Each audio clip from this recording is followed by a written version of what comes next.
PBBM ipinakita ang tunay na kayamanan at paano tinulungan ni Pangulong Bongbong Marcos ang mga mamamayan ng pinakamahirap na bansa sa buong mundo.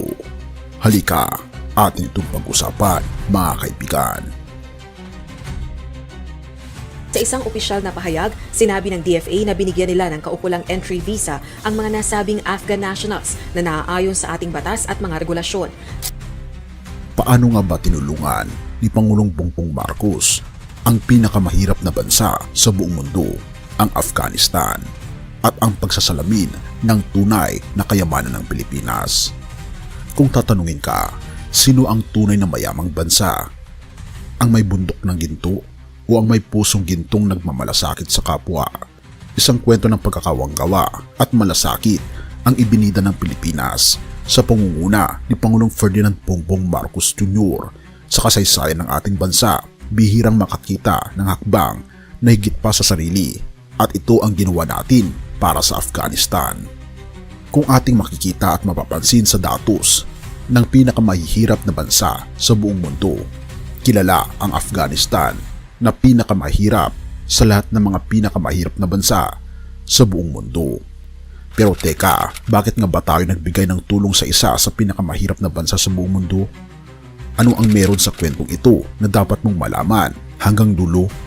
Humanda dahil ang bawat detalye ay magpapakilala sa yaman ng ating pagkatao bilang mga Pilipino. Mula nang muling masakop ng Taliban ang Afghanistan noong 2021, higit sa 200 na extrajudicial killings at 400 arbitrary arrests ang naiulat ng United Nations. Ang dating mga tagapaglingkod ng gobyerno ng Afghanistan at mga kasamahan ng puwersang Amerikano ay iniwang nangangapa sa dilim, walang direksyon, walang tahanan. Sa gitna ng kaguluhan, isang sinag ng liwanag ang dumating, ang oportunidad na mailipat sa Amerika gamit ang Special Immigrant Visas o SIV. Ngunit hindi madali ang proseso. Sa halip na mabilis na lumipad patungo sa Amerika, ang mga aplikante ng SIV ay kailangang maghintay. Ngunit saan? Dito pumapasok ang papel ng Pilipinas. Noong Setyembre 25, 2024, nilagdaan ni Pangulong Bongbong Marcos ang temporary arrangement sa pagitan ng Pilipinas at Amerika. Dahil dito, binigyan ng pansamantalang tahanan ang 300 Afghan nationals habang inaayos ang kanilang US visa applications. Pero teka, bakit ito mahalaga? Dahil sa kabila ng mga agam-agam ukol sa seguridad at legalidad ng pag-stay ng mga Afghan sa bansa, nanindigan si Pangulong Bongbong Marcos. Nilinaw niya na ang mga Afghan nationals na ito ay hindi refugees at walang banta sa ating seguridad.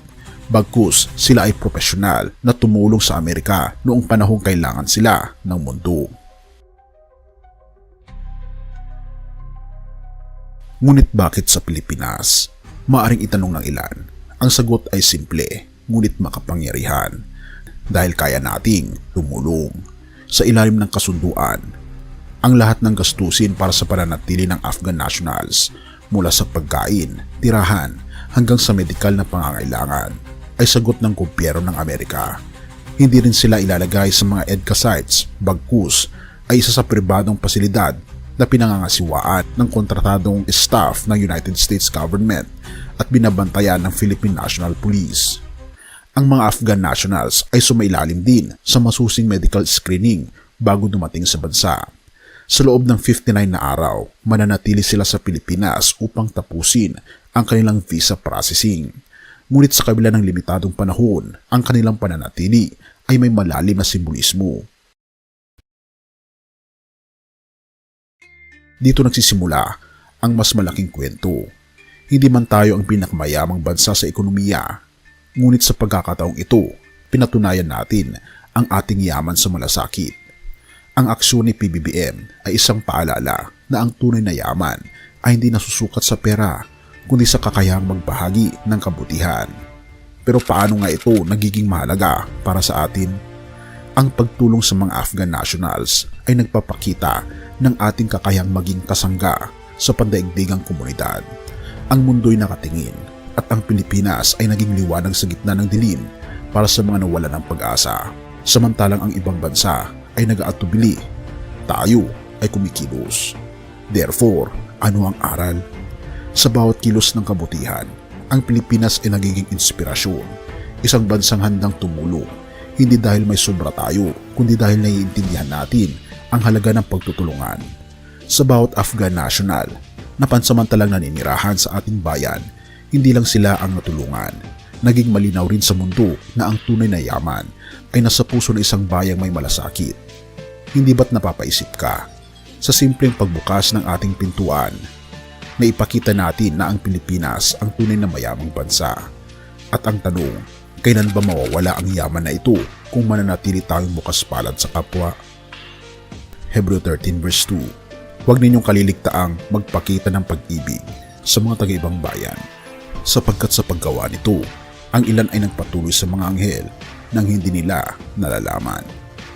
Ang pagtulong sa kapwa, lalo na sa mga nangangailangan at dayuhan, ay isang malinaw na nagpapakita ng ating pananampalataya at pag-ibig sa ating Panginoong Diyos.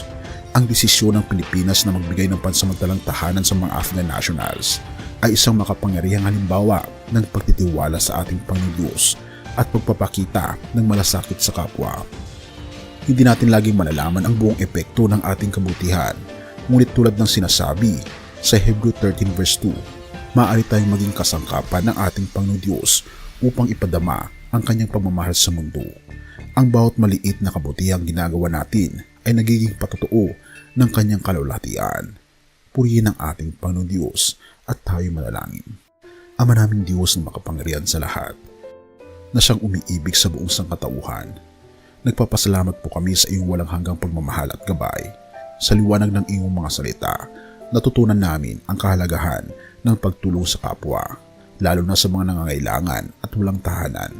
Salamat po sa inspirasyon na makita ang tunay na yaman ng aming bansa sa pamamagitan ng malasakit at pagbabahagi. O aming Panginoon Diyos, idinadalangin namin ang aming mga kapatid na Afghan na pansamantalang naninirahan sa aming bansa. Pagpalain niyo po sila ng pag-asa at kalakasan habang naghihintay sila ng bagong simula sa kanilang buhay. Bigyan niyo po sila ng kaligtasan, kaginhawaan at proteksyon sa kanilang paglalakbay. O aming Panginoong Diyos, pinapanalangin din namin ang lahat ng tagapakinig at nanonood ng mensaheng ito. Hipuin niyo po ang kanilang mga puso nawa'y makita nila ang kahalagahan ng pagkakaisa, malasakit at pananampalataya sa iyo. Bigyan niyo po kami ng lakas ng loob na patuloy na maging liwanag at biyaya sa iba, anuman ang kanilang pinagmulan o kalagayan sa buhay. At tulungan kami na mas makilala po namin ang aming Panginoon Kristo sa aming buhay. Papasukin siya bilang aming takapagligtas at mag-ilaw kami sa mundong puno ng kadiliman. Pinupuri po namin kayo at pinapasalamatan o aming Panginoon Diyos sa patuloy na pag-aalaga po sa amin at sa aming bansa. At salamat sa pagdinig ng aming mga panalangin at patnubayan po kami. At salamat sa inyong pag-ibig sa amin.